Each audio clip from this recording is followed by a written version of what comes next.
Ayol deganda faqat bu uyda o'tir, to'q bo'ldi shuni tushunadi. Ayol bu bitta shaxs bu ham bitta odam. Erkak qanday huquqqa ega bo'lsa, ayol ham shuna huquqqa ega. Bu bir.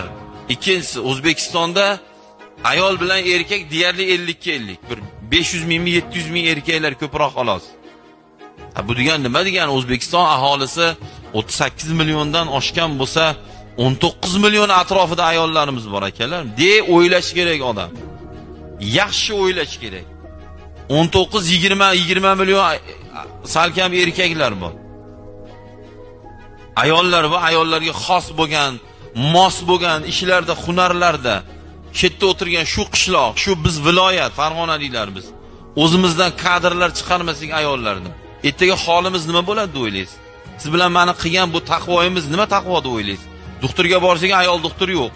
Tish doktoriga borsak tish doktori ayol doktori yo'q. O'zi ayol doktori yo'q. Nima bo'ladi deb o'ylaysiz? Mana yoqdagi taqvoyimiz bir tiyin bo'lib qolmaydimi?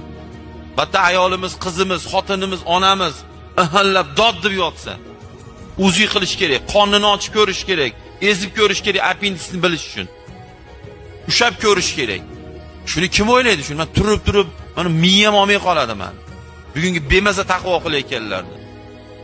Hasan al-Basri o'g'lingni o'qitsang, tarbiya qilsang, bitta odam tarbiya qilgan bo'lasan, qizingni tarbiya qilsang, jamiyatni tarbiya qilgan bo'lasan deganlar. Hasanul Basri avliyo bo'lgan, olim bo'lgan. Hasanul Basriyni hayoti biz uchun nasihat. U odam siz bilan mendaqa oddiy abichli odam bo'lma, avliyo bo'lgan bu odam.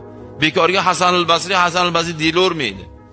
Shular aytib turibdi-yu, "Ey, o'g'il tarbiya qilsang, bitta shaxs tarbiya qilding.